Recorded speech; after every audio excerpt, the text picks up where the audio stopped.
जय हिंद क्लास। तो हम इस क्लास के माध्यम से खान ग्लोबल स्टडीज यानी कि खान सर के द्वारा बिहार दरोगा टेस्ट सीरीज को जो निकाला गया है उस हम लोग टेस्ट सीरीज को इस सीरीज के माध्यम से कवर करने वाले हैं। तो चलिए समय को वेस्ट किए हुए क्लास को स्टार्ट करते हैं। और इस सभी का PDF आप लोग को फ्री में टेलीग्राम चैनल पर मिल जाएगा। आप लोग का डिस्क्रिप्शन में भी टेलीग्राम चैनल का लिंक दिया गया है, और चाहे तो आप लोग अध्ययन सागर वाला सर्च करके आप लोग टेलीग्राम चैनल को ज्वाइन कर सकते हैं, ताकि आपको इसका PDF जो है और जितने भी सारे बाकी क्लास आप लोग को होते हैं उन सभी का PDF आप लोग को टेलीग्राम चैनल पर प्रोवाइड कराए जाते हैं। तो चलिए हम लोग बिहार दरोगा टेस्ट सीरीज को स्टार्ट करते हैं। सीरीज नंबर हम लोग का 9वां होने वाला है। ठीक है, चले तो ये हम लोग को टेस्ट सीरीज आ चुका है। क्वेश्चन को जूम आउट कर लेते हैं। चलिए, पहला नंबर क्वेश्चन है कि निम्नलिखित में से कौन सा कथन जो है असत्य है। असत्य का मतलब होता है कि गलत वाला क्वेश्चन को हम लोग को क्या करना है, छांटना है। इनमें से कौन सा कथन असत्य है। तो कहता है कि डायमंड रिंग सूर्य ग्रहण के दिन घटित होता है, बिल्कुल सही है। जिंदगी में सूर्य, पृथ्वी तथा चंद्रमा की एक ही सीधी रेखा में स्थित होती है, ये बिल्कुल सही है। कि सिजगी में सूर्य, पृथ्वी तथा चंद्रमा तीनों एक ही सीधा में होते हैं। क्लेवियस चंद्रमा पर स्थित सबसे बड़ा क्रेटर है। क्रेटर का मतलब होता है कि गड्ढा। तो क्लेवियस जो चंद्रमा पर सबसे बड़ा क्रेटर यानी कि गड्ढा है, और इसी गड्ढा में प्रकाश नहीं जाने के कारण हमें पृथ्वी वासियों को नीचे से चंद्रमा काला दिखाई देते हैं। तो ये भी सही है। ठीक है, अगला पॉइंट कहता है कि इक्विनॉक्स वह तिथि है जब दिन की अपेक्षा रात लंबी होती है। तो ये गलत है, यानी हमारा आंसर कौन सा हो जाएगा, तो ऑप्शन नंबर डी इसका राइट आंसर हो जाएगा। ठीक है, चलिए अगला नंबर क्वेश्चन है। क्वेश्चन नंबर 2 है कि यम को ग्रह की श्रेणी से निकाले जाने के कारणों में निम्न में से कौन सा शामिल नहीं है। तो इनमें से देखना है कि कौन सा शामिल नहीं है। पहले तो देख लेंगे कि शामिल कौन कौन सा है, क्योंकि जो इसमें से रूल फॉलो करेगा वो शामिल होगा, और जो रूल फॉलो नहीं करेगा वो शामिल नहीं होगा, वही हमारा आंसर हो जाएगा। तो यहाँ पर कहता है कि इसकी कक्षा का वृत्ताकार नहीं होना, ये भी बिल्कुल सही है। आकार में चंद्रमा से बहुत छोटा होना, ठीक है, यानी कि यह एक ग्रह की जो क्राइटेरिया होता है वो पूरा नहीं कर रहा था, फुलफिल नहीं कर रहा था। आगे कहता है कि आकार में चंद्रमा से छोटा होना, बिल्कुल सही है। वरुण की कक्षा को काटना, तो भाई ग्रह दूसरे ग्रह को कक्षा को नहीं काटना चाहिए, ये भी सही है। इनमें से कोई नहीं, यानी कि इसका राइट आंसर हो जाएगा ऑप्शन नंबर डी। क्या हो जाएगा, ऑप्शन नंबर डी होगा। निम्न में से कौन शामिल नहीं है, तो इनमें से कोई नहीं, तो ऑप्शन नंबर डी सही है। आइए अगला नंबर क्वेश्चन है। क्वेश्चन नंबर 3 है, निम्नलिखित में से कौन सा कथन पूर्व पाषाण काल या पेलियोसिथिक युग के संदर्भ में नहीं है। तो इसका राइट आंसर हो जाएगा ऑप्शन नंबर सी। इस काल में मानव पत्थरों से आग पैदा करता था। इस काल में मानव पत्थरों से आग पैदा करता था। ठीक है, इस काल में मानव शिकार और खाद्य संग्रहण करके अपना जीवन चलाते थे, बिल्कुल सही है। ठीक है, आगे कहता है यहाँ पर कि इस काल में मानव को कृषि और पशुपालन का ज्ञान था। तो इसका राइट आंसर होगा ऑप्शन नंबर बी, हम लोग का सही है। नेक्स्ट क्वेश्चन है, निम्नलिखित में से कौन सा कथन असत्य है। तो इसका राइट आंसर हो जाएगा कि बिंबिसार ने वैवाहिक संबंध स्थापित कर अपने साम्राज्य का विस्तार किया था। तो यहाँ पर कहता है कि ये भी सही है। बिंबिसार कौशल नरेश प्रसेनजित की बहन महाकोशला से वैशाली के चेटक की पुत्री चेलना से तथा भद्र देश की राजकुमारी क्षेमा से भी शादी किया था। तो ये बिल्कुल सही है कि बिंबिसार कौशल नरेश प्रसेनजित की बहन थी महाकोशला, इसे भी शादी किया। वैशाली के चेटक की पुत्री चेलना से भी इन्होंने शादी रचाया, और भद्र देश की रहने वाली राजकुमारी से, यानी कि इन्होंने 3 शादी किया था। तो ये भी सही है। आगे कहता है यहाँ पर कि बिंबिसार की हत्या उसके पुत्र अजातशत्रु ने कर दिया था, और वह 483 ईसा पूर्व में मगध की गद्दी पर बैठा, बिल्कुल सही है। तो बिंबिसार का पुत्र अजातशत्रु था, इन्होंने गद्दी पर बैठने के लिए पिता की हत्या कर देता है। आगे कहता है कि इनमें से कोई नहीं सही है, तो ऑप्शन नंबर डी इसका राइट आंसर हो जाएगा। तो क्वेश्चन नंबर हम लोग का 4 का राइट आंसर डी सही है। 5 नंबर क्वेश्चन कहता है कि निम्नलिखित में से कौन सा कथन जो है ध्वनि तरंग के संदर्भ में असत्य है, यानी कि गलत है। तो कहता है ध्वनि तरंग वायु में अनुदैर्घ्य है। तो ये भी सही है। ध्वनि तरंग द्रव के सतह पर अनुप्रस्थ है, ये भी सही है। ठीक है, आगे कहता है ध्वनि तरंग द्रव के अंदर भी अनुप्रस्थ है, नहीं, गलत है। ऑप्शन नंबर सी इसका राइट आंसर हो जाएगा।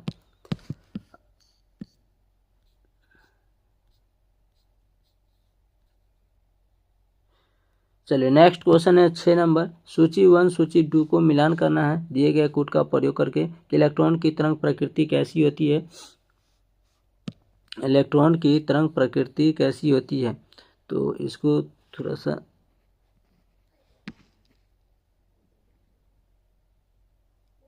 चलिए, तो यहाँ पर कहता है इलेक्ट्रॉन की तरंग प्रकृति कैसी होती है, तो भाई डी ब्रोगली ने दिया था, तो इसका ए का 3 हो जाएगा, ए का यहाँ पर ए का 3 हो जाएगा, ए का 3 हो जाएगा।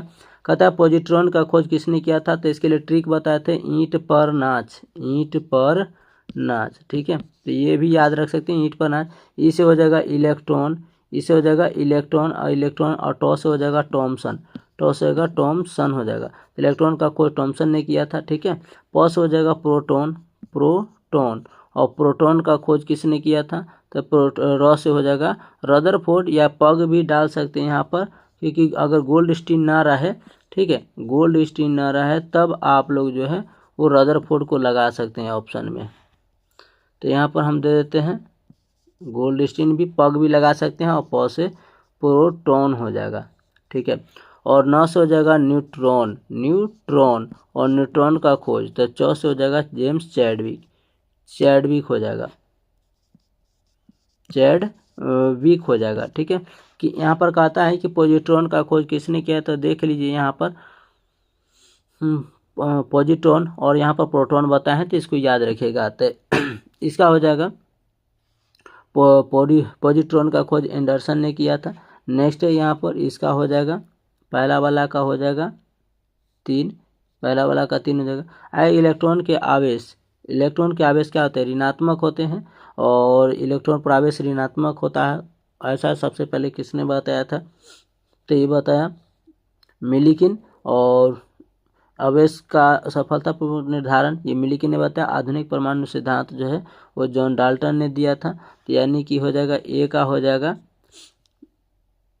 ए का हो जाएगा 3, बी का हो जाएगा 1, और सी का हो जाएगा 4, और डी का हो जाएगा 2। तो यानी कि 3 1 4 2, 3 1 4 2, 3 1 4 2, ऑप्शन नंबर बी इसका राइट आंसर हो जाएगा।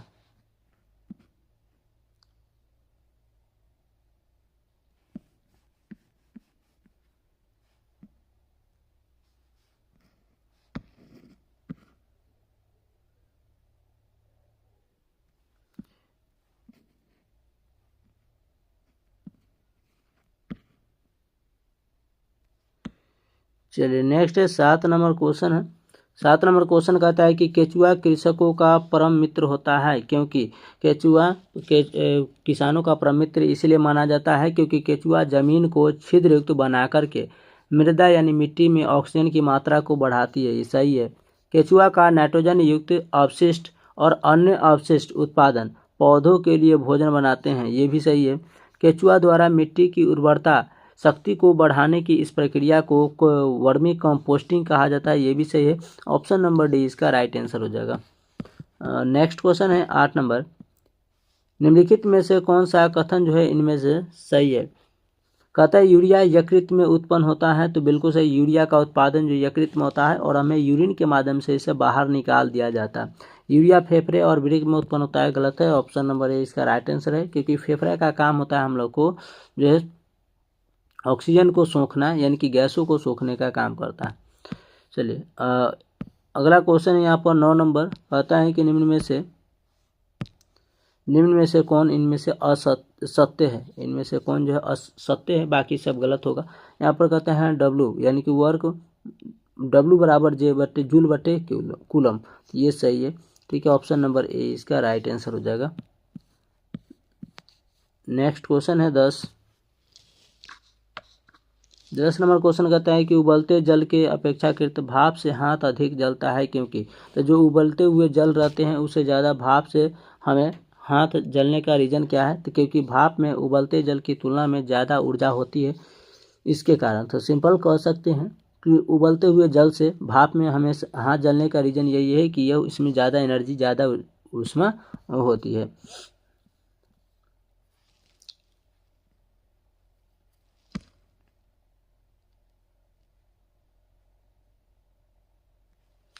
चलिए नेक्स्ट क्वेश्चन है।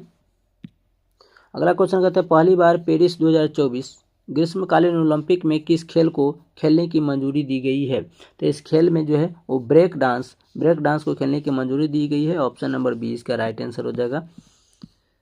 नेक्स्ट क्वेश्चन है कि सूचना प्रौद्योगिकी शब्दावली में कर्नल भंग को क्या कहा जाता है। तो सूचना प्रौद्योगिकी की शब्दावली में जो कर्नल भंग होते हैं उसे किस नाम से जाना जाता है।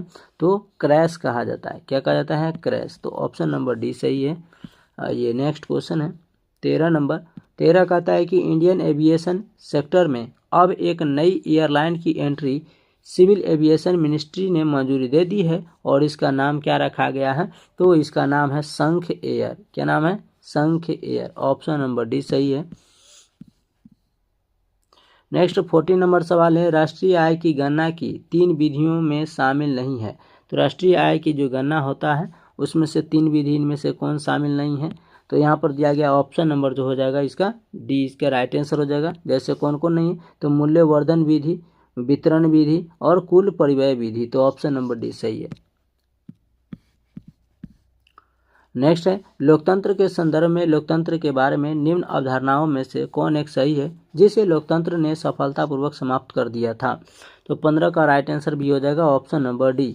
ऑप्शन नंबर डी कि राजनीतिक असमानता का विचार, राजनीतिक असमानता का विचार जो है वो लोकतंत्र का जो है सो अवधारणा का सही है, लेकिन इसे समाप्त कर दिया गया है। आइए नेक्स्ट क्वेश्चन है 16 नंबर सवाल है कि उत्पाद विधि के अंतर्गत राष्ट्रीय आय में निम्नलिखित वस्तुओं और सेवाओं को शामिल किया जाता है। तो उत्पाद के विधि के अंतर्गत राष्ट्रीय आय में निम्नलिखित वस्तुओं को, तो किन वस्तुओं को इसमें शामिल किया जाता है। तो ये लाभ कमाने बाजार में बेचे जाने वाले सेवाओं और वस्तुओं को इसमें रखा जाता है। ऑप्शन नंबर डी जो हो जाएगा वो बिल्कुल राइट आंसर हो जाएगा कि लाभ कमाने के लिए बाजार में बेची जाने वाली वस्तुओं और सेवाओं को। ऑप्शन नंबर डी सही है।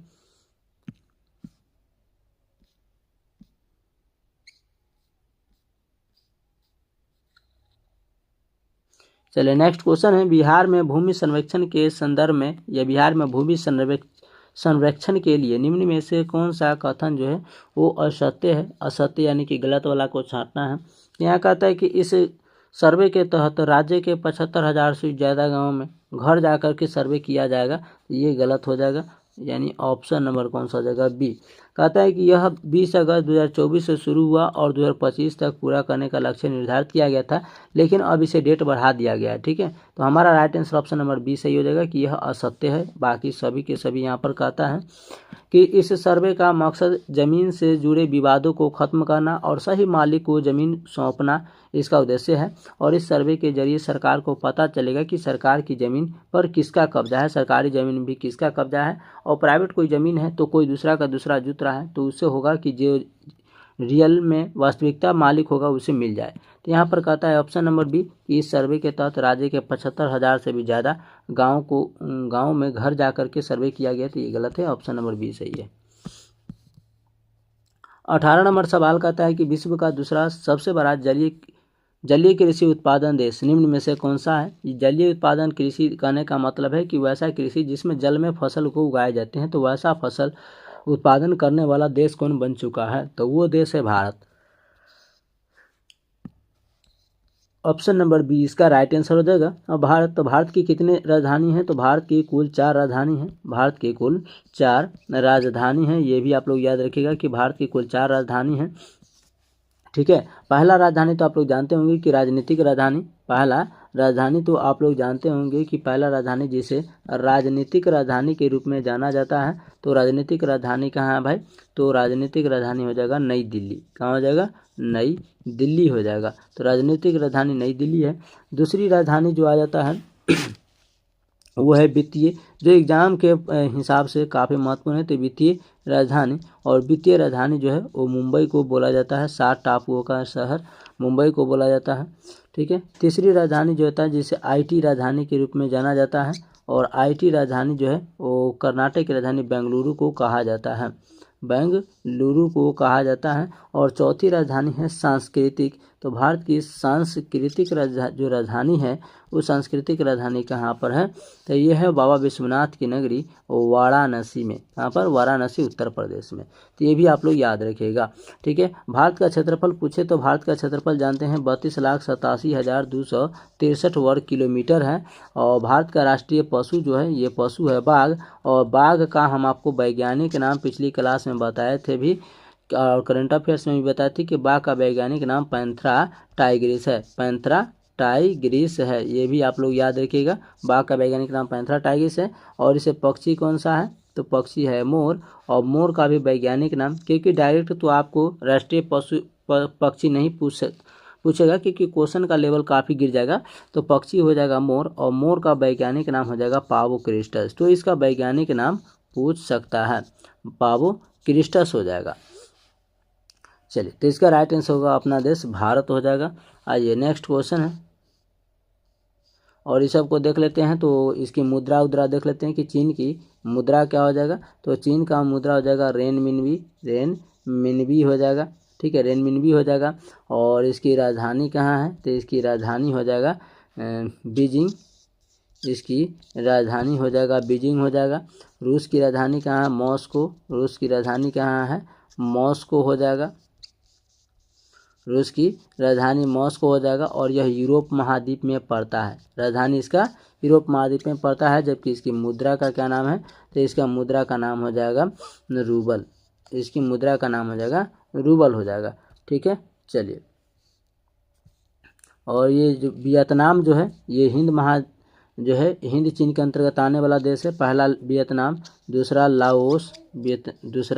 लाओस हो जाएगा, और तीसरा कंबोडिया हो जाएगा, कंबोडिया। तो ये तीन देश ऐसा है, लाओस, कंबोडिया, वियतनाम, जो हिंद चीन के अंतर्गत आता है, हिंद चीन के अंतर्गत आता है। तो क्वेश्चन पूछा जाए हिंद चीन में कितने देश आते हैं, वियतनाम, लाओस, कंबोडिया, ये 3 देश आते हैं। हमारा right answer option number B सही था। आइए नेक्स्ट क्वेश्चन है 19 नंबर, निम्नलिखित में से किस अधिनियम के तहत बोर्ड ऑफ डायरेक्टर्स तथा बोर्ड ऑफ कंट्रोलर को समाप्त कर दिया गया है। तो इसका राइट आंसर हो जाएगा 1858 ईस्वी का चार्टर अधिनियम के तहत इसे जो है बोर्ड ऑफ कंट्रोल को समाप्त किया गया है, और बोर्ड ऑफ डायरेक्टर्स को। तो ऑप्शन नंबर सी सही है। नेक्स्ट क्वेश्चन है, भारतीय संविधान सभा द्वारा हाथी को प्रतीक यानी मुहर के रूप में कब अपनाया गया था। तो हाथी को प्रतीक यानी मुहर के रूप में कब अपनाया गया है, 29 अगस्त 1947 को। ऑप्शन नंबर बी इसका राइट आंसर होगा। 26 नवंबर जो है 1949 को हमारा संविधान बनकर के तैयार था। संविधान बनकर के तैयार हो चुका था। 15 अगस्त 1947 को हमारा देश स्वतंत्र हो चुका है। और 26 जनवरी 1950 को संविधान जो है वो लागू हो गया था, संविधान लागू हो गया था। इसीलिए 26 जनवरी को हम लोग गणतंत्र दिवस और 15 अगस्त को आज़ाद हुए, इसीलिए स्वतंत्र दिवस मनाते हैं। तो हमारा right answer option number B है, 29 अगस्त 1947 को अपनाए थे। आइए नेक्स्ट क्वेश्चन है कि संविधान के भाग 3 को भारत का अधिकार पत्र यानी कि मैग्ना कार्टा कहा जाता है। इसे निम्न में से किसका जन्मदाता भी कहा जाता है। तो मैग्ना कार्टा का जन्मदाता किसे कहा जाता है, तो इसका राइट आंसर हो जाएगा ऑप्शन नंबर ए, मूल अधिकार को। किसे, मूल अधिकार। ऑप्शन नंबर ए सही हो जाएगा।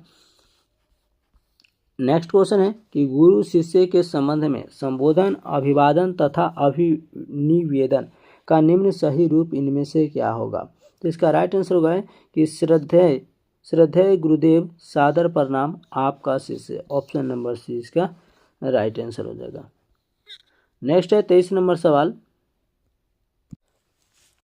अगला सवाल है यहाँ पर, राजनीतिक रणनीतिकार की भूमिका से स्वयं राजनेता की भूमिका में आए प्रशांत किशोर ने निम्न में से किस राजनीतिक पार्टी का गठन किया है। तो जन स्वराज पार्टी का, जन स्वराज है या जन सुराज है, तो इसका देख लेना है ध्यान से। ऑप्शन नंबर बी हो जाएगा, जन स्वराज पार्टी है। थोड़ा सा मिलता जुलता है सभी के सभी, ऑप्शन बी इसका राइट आंसर हो जाएगा। नेक्स्ट है 24 नंबर सवाल, भारतीय नई संसद भवन का डिजाइन डैश द्वारा तैयार किया गया था। तो जो नए हमारे भारत में संसद भवन बने हैं इसका डिजाइन किए थे बिमल पटेल ने। ऑप्शन नंबर बी इसका राइट आंसर हो जाएगा। नेक्स्ट 25 नंबर सवाल है कि भारत के किस विधानसभा ने एंटी रेप बिल, अपराजित महिला एवं बाल विधेयक 2024 पास किया है, तो ऐसा करने वाला राज्य हो जाएगा पश्चिम बंगाल। क्या हो जाएगा? पश्चिम बंगाल। ऑप्शन नंबर बी इसका राइट आंसर हो जाएगा। तो ऐसा करने वाला राज्य कौन सा हो जाएगा? तो पश्चिम बंगाल हो जाएगा। ठीक है। यहाँ पर मध्य प्रदेश सर्वाधिक टाइगरों की संख्या कहाँ पर है? तो सर्वाधिक टाइगरों की संख्या मध्य प्रदेश में है। सर्वाधिक बाघ की संख्या कहाँ है? तो सर्वाधिक बाघ की संख्या मध्य प्रदेश में है। इसी से और क्वेश्चन है कि सर्वाधिक जो है सर्वाधिक सोयाबीन का उत्पादन कहाँ होता है? तो सर्वाधिक सोयाबीन का जो उत्पादन होता है वो मध्य प्रदेश में ही किया जाता है। सोयाबीन का उत्पादन सर्वाधिक कहाँ होता है? मध्य प्रदेश में होता है। और मध्य प्रदेश को भारत का हृदय प्रदेश भी कहा जाता है, क्योंकि भारत के बीचों बीच ही स्थित है बिहार। तो बिहार का जो क्षेत्रफल है 94,163 वर्ग किलोमीटर है। और इसकी जो राजकीय पक्षी है वो है गौर। ठीक है। और पशु हो जाएगा गौराया। पशु हो जाएगा गौराया हो जाएगा। ठीक है। तो इसका पक्षी कौन सा हो जाएगा? तो इसका राजकीय पक्षी जो हो जाएगा गौर, और राजकीय पशु जो हो जाएगा गौ और राया हो जाएगा। राजकीय पशु क्या हो जाएगा? गौराया हो जाएगा। तो ये भी आप लोग याद रखिएगा। 345 किलोमीटर उसकी उत्तर से दक्षिण इसकी लंबाई है, और 483 किलोमीटर जो है इसके पूरब से पश्चिम इसकी लंबाई है। पूरब से पश्चिम इसकी लंबाई है। तो ये भी आप लोग याद रखिएगा। और ये हो जाएगा उत्तर टू दक्षिण, उत्तर से दक्षिण हो जाएगा। ठीक है। चलिए आइए अगला नंबर सवाल है यहाँ पर। WEF वर्ल्ड इकोनॉमिक फोरम में यंग ग्लोबल सम्मान 2024 हासिल करने वाला बिहार के पहले तथा भारत के सबसे युवा व्यक्ति निम्न में से कौन बन चुके हैं? तो ये ऐसा करने वाले व्यक्ति हैं शरद विवेक सागर। शरद विवेक सागर। ऑप्शन नंबर 20 का राइट आंसर होगा। जो वर्ल्ड इकोनॉमिक फोरम या कह सकते हैं WEF में यंग ग्लोबल सम्मान 2024 से प्राप्त करने वाले हैं। आइए अगला क्वेश्चन है कि एशिया का पेरिस किस देश को कहा जाता है? तो एशिया का पेरिस जो है वो फिलीपींस को बोला जाता है। और अभी हाल ही में फिलीपींस को जो ब्रह्मोस मिसाइल है ब्रह्मोस जो मिसाइल है वो भारत ने इसको निर्यात किया है। तो ऑप्शन नंबर सी इसका राइट आंसर होगा। चलिए नेक्स्ट है 28 नंबर सवाल। विश्व पर्यावरण दिवस पर एक पेड़ माँ के नाम अभियान जिसे तीनों सेनाओं रक्षा अनुसंधान विकास संगठन DRDO रक्षा लेखा महानियंत्रक CGDA तथा राष्ट्रीय कैडेट कोर NCC के माध्यम से चलाया गया, जिसे पूरे देश में इसके तहत निम्न में से कितने वृक्ष को जो है सो लगाए गए हैं? तो इसके तहत इस योजना के तहत जो है टोटल 15 लाख वृक्षों को लगाया गया है एक पेड़ माँ के नाम अभियान के तहत। चलिए अगला नंबर सवाल है 29 नंबर सवाल कहता है बिहार की राजधानी पटना में जापान इंटरनेशनल कोऑपरेशन एजेंसी, जिसे जीका कहा गया, के द्वारा मेट्रो रेल प्रोजेक्ट की चालू होने की संभावना कब तक है? तो ये भी याद रखिएगा कि पटना में जो मेट्रो का जो काम चल रहा है कंस्ट्रक्शन, ये जापान की कंपनी है जापान इंटरनेशनल कोऑपरेशन, और इसको चालू करने का जो तिथि निर्धारित किया गया है कि यह कब तक चालू हो जाएगा, तो 2028 तक चालू हो जाएगा। ऑप्शन नंबर सी इसका राइट आंसर। 30 नंबर सवाल कहते हैं कि सूची 1 को सूची 2 से मिलान करना है।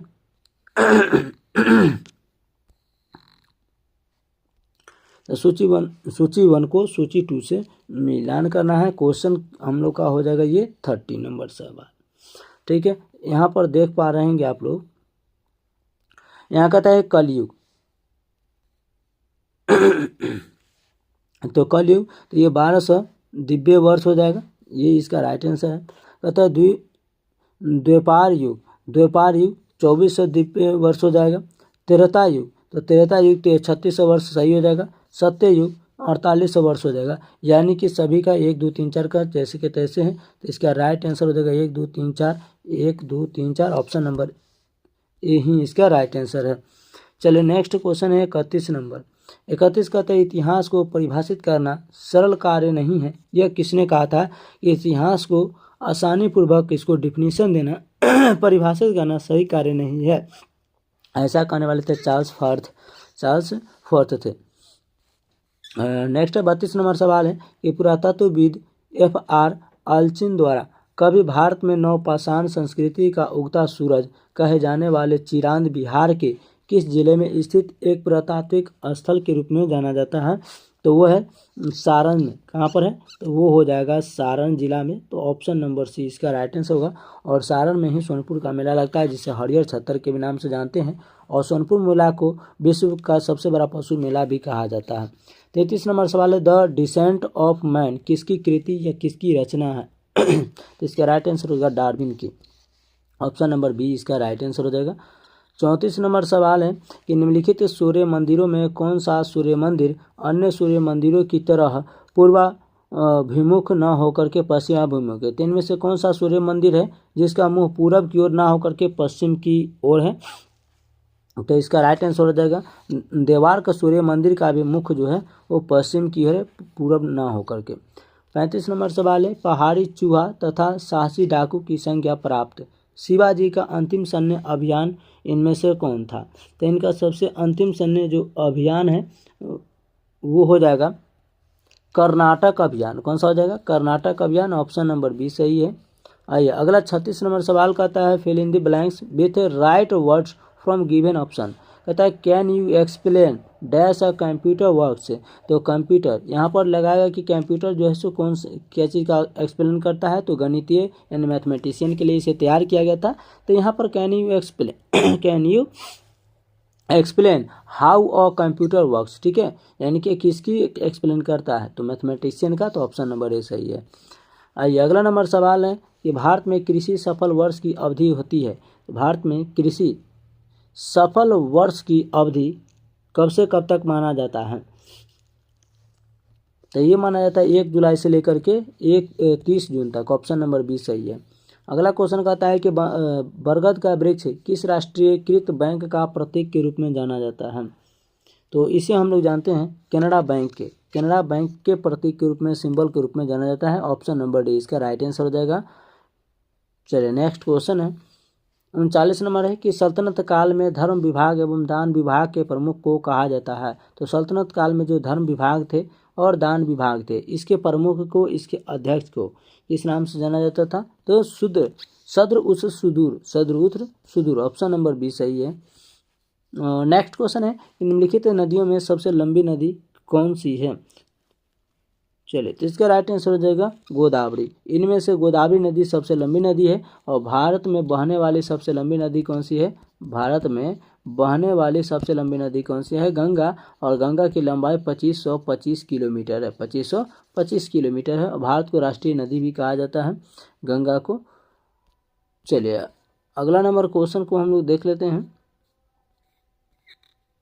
41 नंबर सवाल है कि कांग्रेस के किस अधिवेशन में सदस्यों के लिए खादी वस्त्र अनिवार्य कर दिया गया था?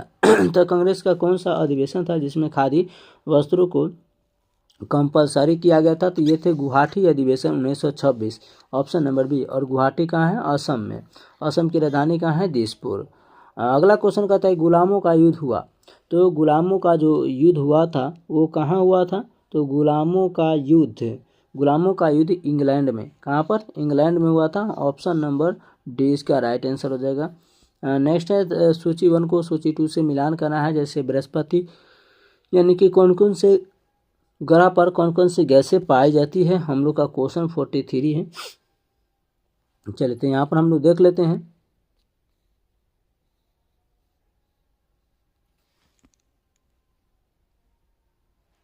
चलिए यहाँ पर कहता है कि बृहस्पति के पर जो है वो SO2 के कारण यह पीला दिखता है, ठीक है। उसके बाद कहता है यहाँ पर शनि, तो शनि पर नाइट्रोजन के कारण ये काला दिखता है। और उसका अरुण पर मीथेन गैस के कारण यह हरा दिखता है। और वरुण ये मीथेन के कारण हल्का नीला दिखाई देता है। तो यहाँ पर आ गया कौन सा? तो ए का हो गया 3, बी का हो जाएगा 4, और सी का हो जाएगा 1, और डी का हो जाएगा 2। यानी कि 34/12 देखिए 34/12। ऑप्शन नंबर कौन सा हो जाएगा? तो बी इसका राइट आंसर हो जाएगा। नेक्स्ट क्वेश्चन है 44। भारत की दूसरी सब बड़ी कृत्रिम झील कौन सा है? कृत्रिम झील उसे कहते हैं जिसे बनाया जाता है मानवों के द्वारा, और प्राकृतिक झील उसे कहते हैं जो गॉड गिफ्टेड होता है। तो इसका राइट आंसर हो जाएगा ऑप्शन नंबर ए, देवर झील राजस्थान में। दूसरी बड़ी कृत्रिम है, जबकि पहला पूछेगा तो गोविंद बल्लभ पंत सागर झील हो जाएगा उत्तर प्रदेश में। Option number A right answer है। अगला क्वेश्चन यहाँ पर है कि इस तरीके से मैथमेटिक्स का क्वेश्चन इसका दिया गया है। चलिए, तो इसका राइट आंसर हो जाएगा ऑप्शन नंबर ए हो जाएगा 40/31 हो जाएगा, ठीक है। और इसका जो PDF है आप लोग को टेलीग्राम चैनल पर वहाँ पर डाल दिया गया है, आप लोग वहाँ पर प्रैक्टिस सेट लगा लेंगे इसको। चलिए, नेक्स्ट है 46 नंबर सवाल है कि इस वर्ष 24 से 30 सितंबर 79 में UNGA सत्र की आम बहस में प्रधानमंत्री के स्थान पर निम्न में से कौन सा इनमें से भाग लिए थे। तो प्रधानमंत्री साहब को इनमें भाग लेना था, लेकिन इनके स्थान पर भाग लिए हैं एस जयशंकर। जो हमारे एस जयशंकर कौन है, तो ये विदेश मंत्री हो जाएंगे। कौन हो जाएंगे, विदेश मंत्री हो जाएंगे। तो ऑप्शन नंबर 20 का राइट आंसर है। चलिए, नेक्स्ट क्वेश्चन है 47 की वित्त मंत्री की अध्यक्षता में हुई 54वीं GST काउंसिल की बैठक में कैंसर की दवाओं पर GST दर 12% से घटाकर के कितना प्रतिशत किया गया है। तो कैंसर की दवाओं पर पहले 12% टैक्स लिया जाता था, लेकिन अब जो है इसे 5% टैक्स होगा, यानी 7% घटाया गया है। 7% क्या हुआ है, घट गया है। तो ऑप्शन नंबर डी सही है। चलिए, अगला नंबर सवाल है कि निम्नलिखित में से कौन सा एंटीपायरेटिक्स ड्रग्स है। तो एंटीपायरेटिक्स ड्रग्स इनमें से कौन सा है भाई, ये है क्रोसिन। कौन सा है, क्रोसिन। ऑप्शन नंबर सी इसका राइट आंसर है। नेक्स्ट है 49 निम्नलिखित में से अंतर्राष्ट्रीय ओलंपिक समिति IOC के संदर्भ में इनमें से सत्य कौन सा है। तो अंतर्राष्ट्रीय ओलंपिक समिति के बारे में इनमें से कौन सा कथन जो है वो सही है।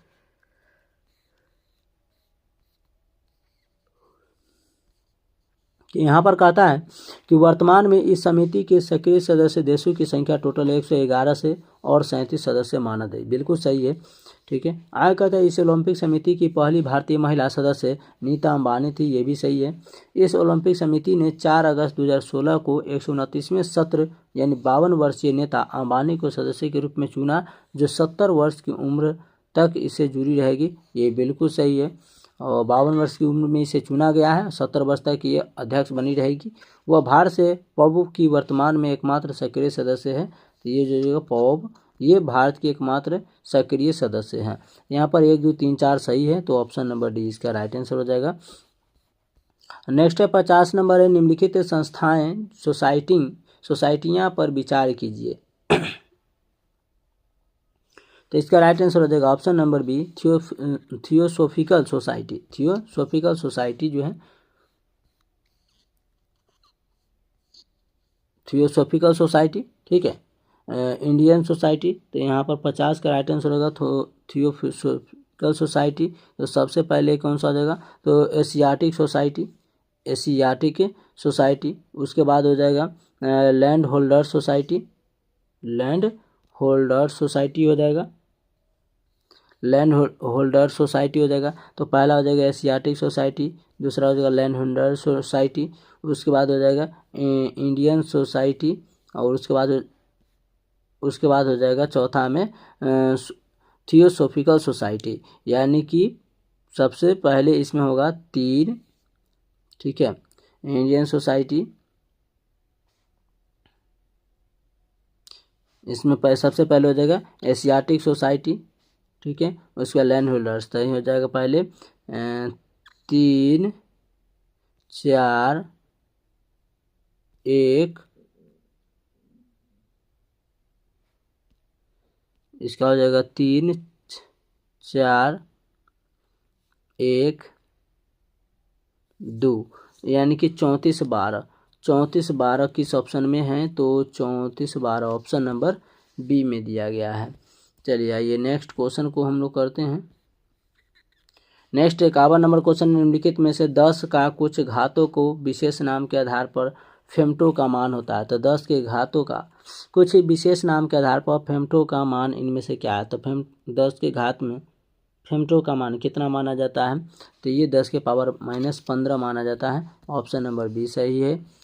आइए अगला क्वेश्चन है कि एशिया महाद्वीप में विश्व की लगभग कितनी प्रतिशत जनसंख्या निवास करती है। तो एशिया महाद्वीप में विश्व की तुलना किया जाए तो टोटल जो है वो 60% जनसंख्या निवास करती है, काफ़ी बड़ी मात्रा में। क्योंकि एशिया महाद्वीप में बड़े बड़े देश है जहाँ पर जनसंख्या काफ़ी भरमार है, भारत, चाइना। आगे एकल चक्र वाली एक वृत्तीय कुंडली का प्रतिरोध 16 सेंटीमीटर दिया है, यानी रेसिस्टेंस हमारा 16 सेंटीमीटर है। कुंडली के किसी व्यास के सिरों के बीच प्रतिरोध का मान इनमें से क्या हो जाएगा? तो प्रतिरोध का मान इसका जो हो जाएगा वो 4 हो जाएगा, 4 चौका 16, ऑप्शन नंबर बी 4 ओम हो जाएगा। अगला 54 नंबर सवाल कहता है निम्नलिखित में से किस वर्ष सबसे अधिक भारत रत्न पुरस्कार जो है वो दिया गया था? तो सबसे अधिक बार भारत रत्न पुरस्कार जो है वो 3 बार दिया जाता है और एक साल में 3 व्यक्तियों को दिया जाता है। तो सबसे ज़्यादा भारत रत्न पुरस्कार इनमें से कौन सा ईयर को जो है दिया गया था? तो ये था 2024 ऑप्शन नंबर डी, शायद हम सही हैं। तो अगला क्वेश्चन है 55 नेशनल रिसर्च सेंटर फॉर मखाना निम्नलिखित में से बिहार के किस जिला में स्थित है? तो मखाना जो जिला है वो दरभंगा में स्थित है, ऑप्शन नंबर जो हो जाएगा बी। यहाँ पर नेशनल रिसर्च सेंटर फॉर मखाना किसे लगाया गया। अगला क्वेश्चन है 56 भारत में किस राज्य में कपास का उत्पादन सर्वाधिक होता है? तो भारत का वो कौन सा राज्य जो कपास का सर्वाधिक उत्पादन करता है? तो कपास का उत्पादन करने वाला राज्य हो जाएगा गुजरात, ऑप्शन नंबर डी इसका राइट आंसर हो जाएगा। अगला क्वेश्चन है कि जब चंद्रमा पृथ्वी के सबसे नज़दीक होता है, जब चंद्रमा पृथ्वी के सबसे करीब होते हैं तो प्रकाश को पृथ्वी तक पहुंचने में 1.23 सेकेंड लगते हैं। वहीं जब चंद्रमा पृथ्वी से सबसे दूर हो तो प्रकाश को पृथ्वी तक पहुंचने में क्या मिनट समय लगते हैं? तो 8 मिनट 22 सेकेंड या कभी कभी 20 सेकेंड भी दिया जाता है, तो इसको ध्यान रखेंगे। यहाँ पर कहता है 1.34 सेकेंड हो जाएगा। ये तो सूर्य का प्रकाश आने में इतना समय लगता है ना, तो ये बोला हो जाएगा सूर्य का प्रकाश, ठीक है, सूर्य का प्रकाश आने में। तो ऑप्शन नंबर ए सही है। अगला नंबर क्वेश्चन है, नेक्स्ट क्वेश्चन है कि 80 लीटर मिश्रण में दूध और पानी का अनुपात जो है 27.5 के अनुपात में है। कितने लीटर पानी और मिलाने पर मिश्रण में दूध और पानी का अनुपात जो है वो 3:1 हो जाएगा? तो इसका राइट आंसर हो जाएगा 10 लीटर पानी, ऑप्शन नंबर बी सही है। 59 नंबर सवाल है निम्नलिखित में से कौन सा कारक समुद्र की लवणता को प्रभावित नहीं करता है? तो इनमें से कौन सा कारक है समुद्र की लवणता को प्रभावित नहीं करता है? तो जल निकायों में पाए जाने वाले समुद्री सूक्ष्म जीवों का प्रकार, अलग अलग समुद्री जीवों को होना, ये समुद्र की लवणता पर कोई इफेक्ट नहीं डालता है। अगला क्वेश्चन कहता है कि जब 2 पासे फेंके जाते हैं तो संख्या 4 प्राप्त होता है। बताना है कि प्रायिकता इसकी कितना हो जाएगा? तो इसका प्रायिकता होगा 1/6 हो जाएगा। अगला क्वेश्चन कहता है हाल ही में प्रधानमंत्री मोदी के यहाँ किस नस्ल की गाय पाला गया है जो आंध्र प्रदेश से ताल्लुक़ रखती है? तो ये गाय जो हो जाएगा पुंगनूर नस्ल की गाय जो है वो यहाँ पर मोदी के यहाँ पाला गया है और यह आंध्र प्रदेश की नस्ल से तुलना रखता है। अगला क्वेश्चन है ध्रुपद गायन शैली के महान कलाकार बैजू बावरा ग्वालियर के मान सिंह तोमर के दरबारी संगीतकारों में से एक थे जिनकी समाधि मध्य प्रदेश के किस स्थान पर स्थित है? तो ये हो जाएंगे मंदसौर, कौन सा हो जाएगा? तो ये चंदेरी हो जाएगा, चंदेरी स्थान पर यह मध्य प्रदेश में स्थित है। 63 नंबर सवाल है बिहार जमाबंदी का नया पोर्टल लॉन्च किया गया जो निम्नलिखित में से है? तो बिहार का जमाबंदी का नया पोर्टल कौन सा है जिसे हाल ही में लॉन्च किया गया है? तो ये हो जाएगा परिमार्जन प्लस पोर्टल हो जाएगा, तो 63 का सी हो जाएगा। अगला क्वेश्चन है 64 नंबर, भारत में दूसरा सबसे बड़ा अपीलीय न्यायालय निम्न में से कौन है? तो भारत का सबसे दूसरा अपीलीय न्यायालय उच्च न्यायालय हो जाएगा, यानी हाई कोर्ट हो जाएगा, ठीक है, ऑप्शन नंबर सी इसका राइट आंसर है। नेक्स्ट क्वेश्चन है 65 नंबर, बिहार में मुख्यमंत्री लघु उद्यमी योजना 2024-25 प्रति परिवार वित्तीय सहायता प्रदान करने के लिए कितनी राशि को जो है सो घोषणा किया गया है? तो ये जो है वो 2 लाख रुपया घोषणा किया गया, क्योंकि पहले तो 10,000 रुपया दिया गया, अब 2 लाख रुपये घोषणा हो गया है। बिहार में जिला परिषद का गठन जिला स्तर पर किया जाता है और जिला परिषद को वर्ष में कितने बैठक अनिवार्य है कि जिला जो परिषद है वो वर्ष में कितनी बार इन्हें जो है सो बैठक करना चाहिए? तो जिला स्तर पर इसे किया जाता है। जिला परिषद का स्थापन, जिला परिषद जो होता है और जिला के मालिक होते हैं, कह सकते हैं कि जिला स्तर पर, तो उसकी बैठक वर्ष में कितनी बार होनी चाहिए, तो कम से कम 4 बार, 4 बार आप एक साल में। अगला क्वेश्चन है कि पेप्सी का आविष्कार किसने किया था। चलिए, तो पेप्सी का आविष्कार क्या था, कैलेब ब्रैडम। किसने किया था, तो कैलेब ब्रैडम ने किया था। ऑप्शन नंबर डी सही है। आइए अगला 68 नंबर सवाल है यहाँ पर। 68 कहता है कि रैंकिन और सेल्सियस के बीच रूपांतरण का सूत्र R बराबर एक्स प्लस एक्स आर बराबर एक्स प्लस एक्स पॉजिटिव है तो 1.8 डिग्री सेल्सियस है। इसमें घटक एक्स का मान कितना हो जाएगा, तो एक्स का मान हो जाएगा 4 से 92। ठीक है, तो ऑप्शन नंबर कौन सा हो जाएगा, तो 4 - 92, ऑप्शन नंबर डी इसका राइट आंसर हो जाएगा। अगला 69 नंबर सवाल है कि आर्द्र हवा के संपर्क में आने पर सिल्वर की शहत जो है धीरे धीरे काली पड़ जाती है। मतलब नमी वाले हवा में आने पर, लवणता वाले हवा के में आने पर ये धीरे धीरे चांदी काला पड़ जाती है। निम्नलिखित में से किस यौगिक के बनने के कारण ऐसा हो जाता है, तो चांदी पर जो आर्द्र हवा सटने की कौन सी प्रक्रिया है जिसके माध्यम से चांदी काला हो जाती है, तो वो हो जाएगा सिल्वर सल्फाइड। सिल्वर सल्फाइड का जमना, काला होना सिल्वर सल्फाइड कहलाता है। चेंज इनटू एक्टिव पैसिव है, तो इसका राइट आंसर होगा Hindi is spoken by people all over India. तो ऑल ओवर इंडिया में क्या बोला जाता है, तो हिंदी लैंग्वेज यूज किए जाते हैं। ऑप्शन नंबर सी इसका राइट आंसर है। नेक्स्ट क्वेश्चन कहता है मुर्शिद कुली खां एक स्वतंत्र शासक था जिसने अपनी राजधानी ढाका से मुर्शिदाबाद स्थानांतरित किया, लेकिन वह निम्न में से किस मुगल बादशाह को नियमित राजस्व भेजता था, यानी कि राज्य का टैक्स जो है वो नियमित तरीके से भेजा करता था, तो वो था औरंगजेब। ऑप्शन नंबर 20 सही है। अगला क्वेश्चन कहता है एडवर्ड थॉमस ने निम्न में से किसे प्रिंस ऑफ मनियर्स की संज्ञा या मनियर्स के नाम से जाना जाता है, तो वो हो जाएगा मोहम्मद बिन तुगलक। मोहम्मद बिन तुगलक को प्रिंस ऑफ मनियर्स के रूप में जाना जाता है। 73 नंबर सवाल है कि प्रतिशतता की दृष्टि से बड़ा जनजातीय संख्या वाला राज्य इनमें से कौन है। परसेंटेज के मामले में सबसे बड़ा जनजाति वाला, तो हो जाएगा मिजोरम, हो जाएगा मिजोरम।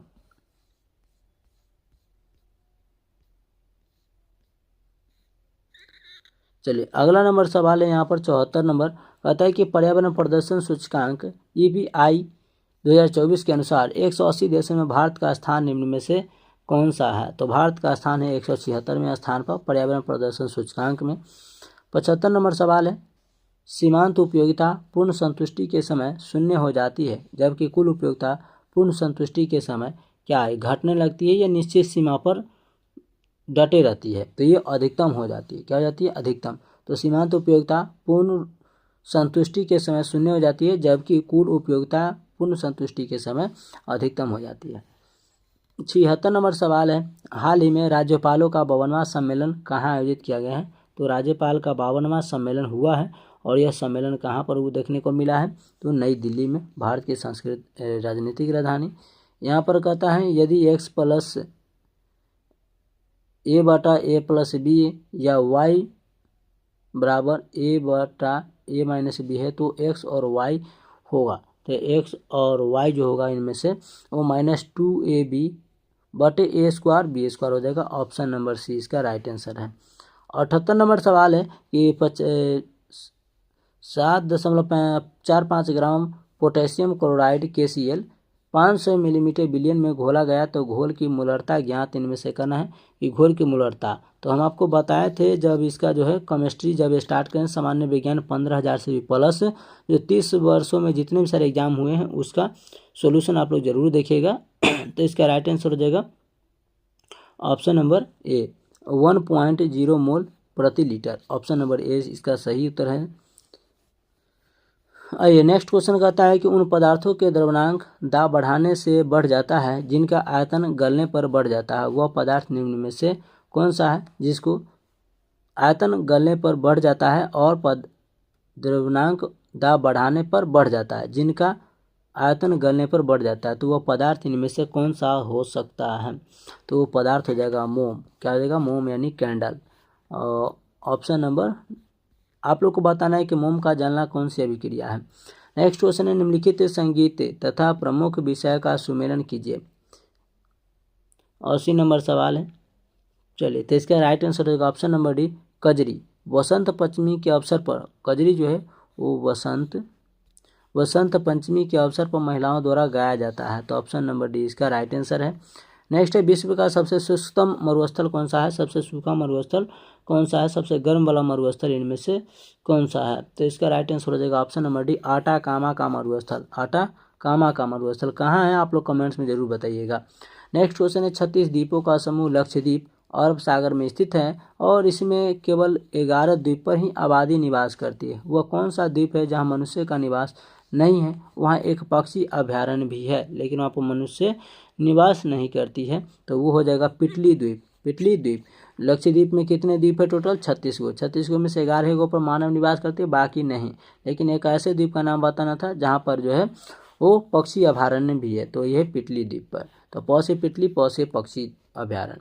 अगला क्वेश्चन है, इंडिया स्टेट फॉरेस्ट रिपोर्ट 2011 के अनुसार वास्तविक वन आवरण केवल 21.05% है। उनमें से कितने प्रतिशत विवृति वन पाए जाते हैं? तो 83 नंबर क्वेश्चन का राइट आंसर क्या हो जाएगा? ऑप्शन नंबर डी हो जाएगा, 8.75%। ऑप्शन नंबर डी सही है। अगला क्वेश्चन कहता है कि यदि दो क्रमागत सम संख्याओं के वर्गों का अंतर 116 है तो बड़ी संख्या इनमें से क्या होगा? यदि दो क्रमागत सम संख्याओं का वर्गों का अंतर क्या है? 116 है, तो बड़ी संख्या इनमें से कौन सा होगा? तो बड़ी संख्या हो जाएगा 30 यानी 30।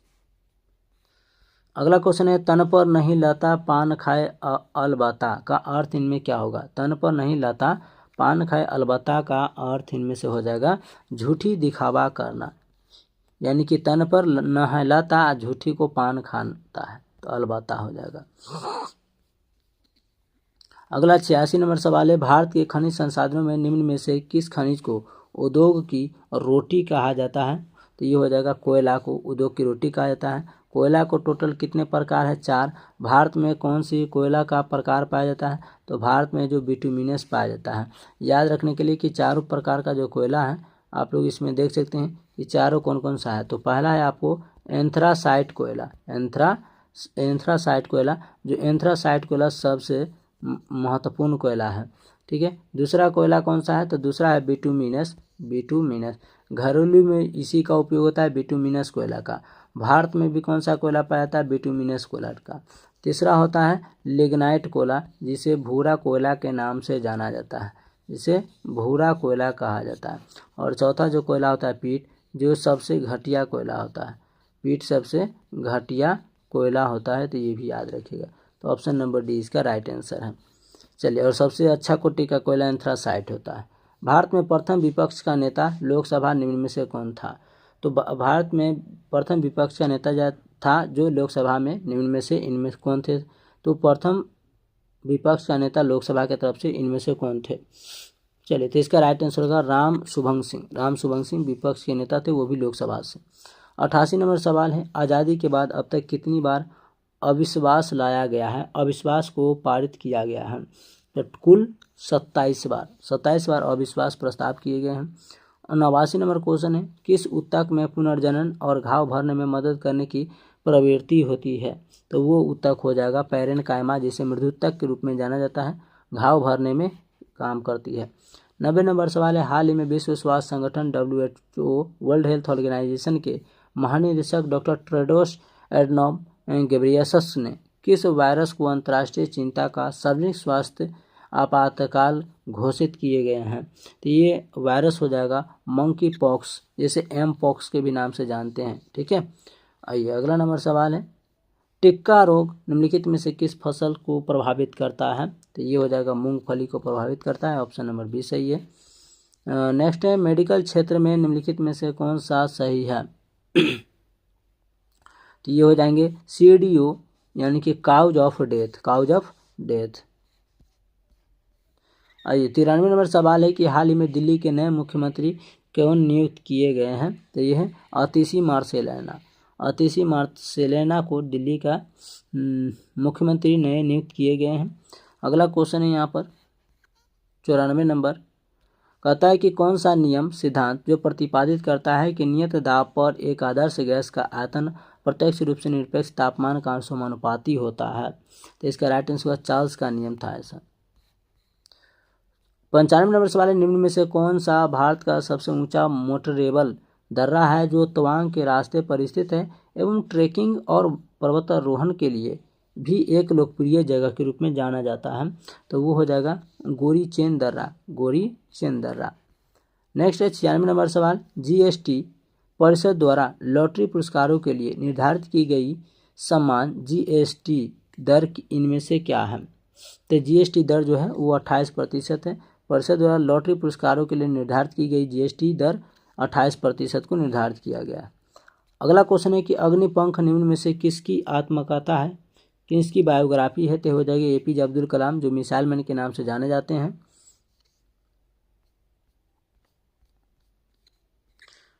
98 नंबर सवाल है कि पुर्तगाल नेता फ्रांसिस्को डी अल्मीडा ने ब्लू वाटर पॉलिसी की शुरुआत भारत में कब की है? तो फ्रांस के नेता फ्रांसिस्को डी अल्मीडा ने ब्लू वाटर पॉलिसी को शुरुआत किया है और शुरुआत भारत में किया गया है, लेकिन इसकी शुरुआत जो है वो 1505 ईस्वी से 1505 ईस्वी से इसकी शुरू की गई है। अगला 99 नंबर सवाल है कि डैश इस पद पर निर्वाचित किए जाने की तारीख जिस लोकसभा में उसका निर्वाचित किया गया हो से लेकर के उसके भंग होने के बाद नई लोकसभा की प्रथम बैठक के ठीक पहले इस पर आसीन रहता है। तो इस पद पर निर्वाचित किए जाने की तारीख जिस लोकसभा में उसका निर्वाचित किया जाता है से लेकर के भंग होने के नई लोकसभा की प्रथम बैठक के ठीक पहले, यानी कि जब तक चुनाव प्रथम लोकसभा की चुनाव न हो जाए उसकी बैठक के ठीक पहले तक भी उस सीट पर उस पद पर आसीन रहते हैं, वो होते हैं अध्यक्ष। कौन होते हैं? अध्यक्ष। अगला 100 नंबर सवाल है कि बिहार में बाढ़ 2024, बिहार के उत्तरी जिलों को एक बार फिर नदियों के उफान और भारी बारिशों के कारण बड़े पैमाने पर तबाही का सामना करना पड़ा, जिसमें सबसे अधिक प्रभावित क्षेत्र शामिल हैं। तो इनमें से बिहार का कौन कौन सा जिला है जो सबसे अधिक प्रभावित हुआ है? तो मुजफ्फरपुर, दरभंगा और सुपौल। ऑप्शन नंबर बी सही है। तो आपका ये टेस्ट सीरीज जो था जो खान सर के द्वारा निकाला गया था इसका हम आपको कवर करा दिए, और ये टेस्ट सीरीज हम लोग का था 9वां। ठीक है, ये टेस्ट सीरीज हम लोग का था 9वां, बाकी इसका 10वां टेस्ट सीरीज लेकर के आएंगे, तो आप लोग जुड़े रहिएगा। इस पर आप लोग को करंट अफेयर्स भी का क्लास हो जाएगा और सभी का फ्री पीडीएफ जो है आप लोग को अध्ययन सागर टेलीग्राम ग्रुप पर ज्वाइन कर लीजिएगा, जिसका लिंक आपको डिस्क्रिप्शन में दिया गया है, कमेंट सेक्शन में भी हम पिन कर देंगे। ठीक है, तो चलिए मिलते हैं नेक्स्ट क्लास में। सुबह को 4 बजे जो है आप लोग को सुबह 4 बजे आप लोग को करंट अफेयर्स का क्लास अपलोड किया जाता है। चलिए, तो थैंक यू, जय हिंद।